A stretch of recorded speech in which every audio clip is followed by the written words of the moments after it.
Mengingat apa yang disampaikan dalam bacaan Injil tentang Yesus sebagai gembala yang baik, ada sebuah pengalaman nyata buat saya bahwa orang-orang yang datang ke tempat peziarah kita seringkali ternyata bukan hanya orang Katolik.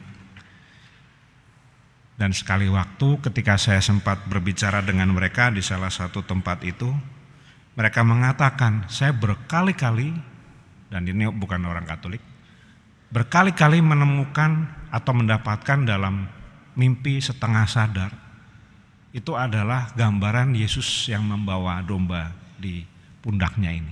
Saya kalau menceritakan ini saya merinding, karena dengan begitu kita merasa bahwa Yesus itu selalu punya cara. Mungkin banyak orang yang tidak suka dengan kekristenan, tidak apa. Saya tidak pernah merasa takut dengan hal itu. Saya tidak pernah merasa bahwa lalu kemudian umat kita berkurang. Mungkin di tempat lain.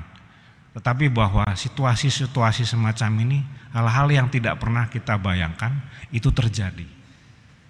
Bapak Ibu Saudara-saudara terkasih, dalam sebuah pengalaman yang diceritakan seorang semacam bapak asrama begitu, yang setiap kali dia memberi salam kepada anak-anak asramanya. Anak asramanya itu tidak selalu yang punya orang tua atau orang tuanya lengkap. Jadi setiap pagi sapaan untuk anak-anak di panti ini itu membuat anak-anak itu merasakan bahwa dia mempunyai figur seorang ayah yang setiap pagi memperhatikan dia. Suatu kali anak ini kembali, lalu kemudian bercerita kepada bapak asrama, dan biasanya itu memang seorang frater begitu ya, frater memang ngurusi tempat-tempat demikian. Lalu mengatakan bahwa sekarang frater saya sudah menjadi Katolik. Rupanya dulunya tidak Katolik. Lalu kemudian, dan sekarang saya sudah menjadi seorang imam. Kaget pasti. Kita juga pasti mengalami, kita juga mungkin punya pengalaman yang kurang lebih ini.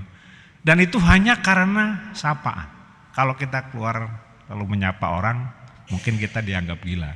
Tapi bukan begitu maksudnya. Begitu gampangnya orang tersentuh hati karena hal demikian.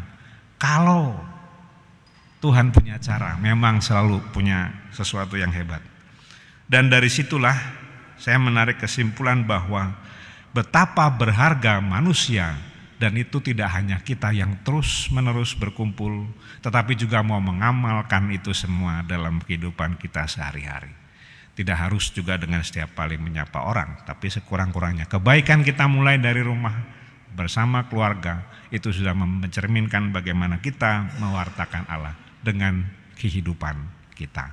Tuhan memberkati.